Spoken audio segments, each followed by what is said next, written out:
Magandang araw mga kaibigan. Bigyan natin ng reaction, opinion itong post Masang Pilipino.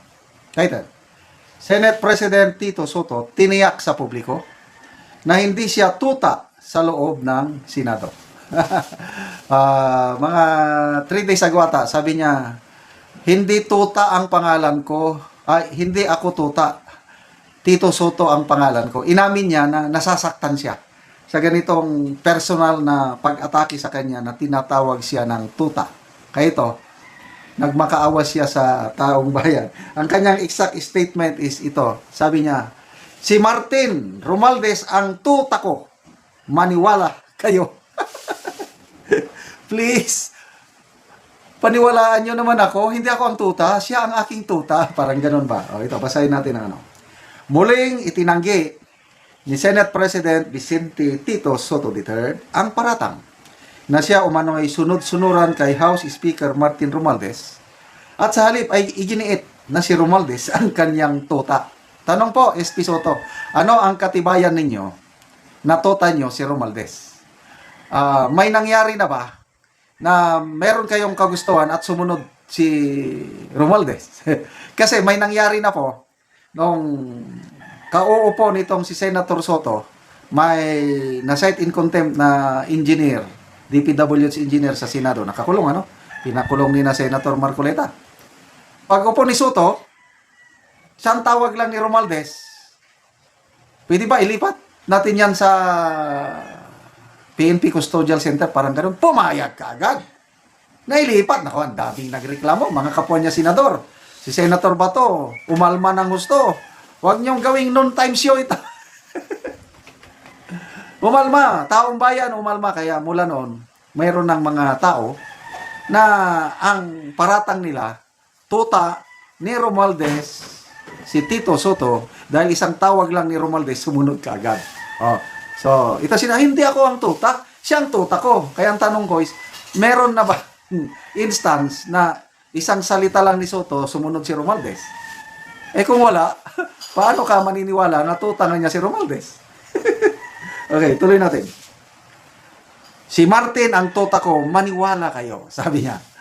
Lumutang ang isyu matapos agad sundin ng Senado ang kahilingan ng Kamara na ilabas si Engineer Bryce Hernandez mula sa kustodya ng Senado at ilipat sa ibang lugar.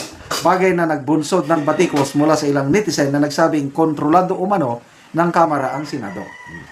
Ayon kay Soto, malinaw na independente ang Senado at may sarili itong pagpapasya bilang hiwalay at kapantay na sangay ng Kongreso.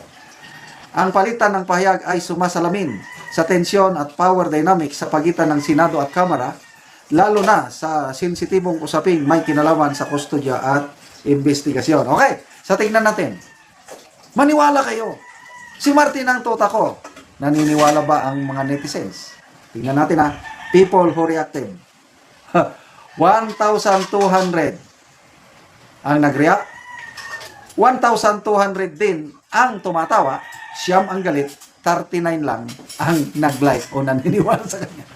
Wala pang 1% ang naniniwala kay SP Soto. So, may problema sa court of public opinion. Kaya hindi mo maiwasan ang netizens, taong bayan, na magsabing magparata na tuta ka. Lalo na itong mga nangyaring investigasyon ngayon sa flood control. O, tingnan nyo. Laban bawi, ang mga sinama nila doon na masampa ng kaso, mga senador. Romualdez. Noong una, sabi ni Lacson, kasama si Romualdez. Ngayon, may bagong post akong nabasa. Hindi na naman daw. So, ano ba yan? So tayo, mga taong bayan, hanggang para-paratang na lang. Siguro naman, it is within our right, freedom of expression, na mag-speculate. Hindi naman ito siguro libel, yung nagsasabi na tuta ni Romualdez si Soto. Kaya ito, nagpapaliwanag siya. Okay, magbasa tayo sa mga comments, ha? Comments. Georgina Go. Kung siya ang tuta mo, edi ikaw pala ang mastermind ng flood control anomalies. Patay. Ang galing naman nitong Georgina Go. Caleb San, when luggage talks, Tota Sen wags his tails and barks. Sabay tawa emoji. John Del Candasa, okay, granted. We call you Bantay. How, what up? Bantay. Why you Bantay? Bantay Tota. Oh, ito. Dexter Solis. So, ikaw ang mastermind. Kasi nga, again, speculation, paniniwala ng iba o karamihan ba, si Romualdez ang mastermind sa flood control. Eh kung tota niya si Romualdez, edi siya ang mastermind.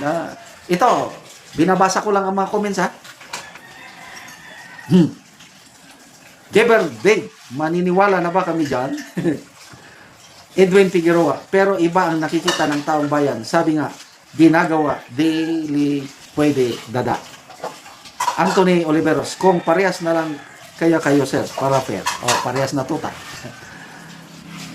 Pops Arts, kung ganon, alam na. Ha ha ha. Jing Landicho, the best tota ever in the history of the Philippines. Boren Loren, so inamin mo na magkasabwat kayo. Ha ha ha. Katinggo, ang dami natawa sa sinabi mo. Kaya nga lahat tumatawa eh. The best pet in Philippine history is in Senate presenting Tota Sen Asoto. Isa lang makakatanggal ng bansag mo. Investigasyon sa mastermind ng flood control na walang pinapaboran. Baka sakali, boss Tito Sen.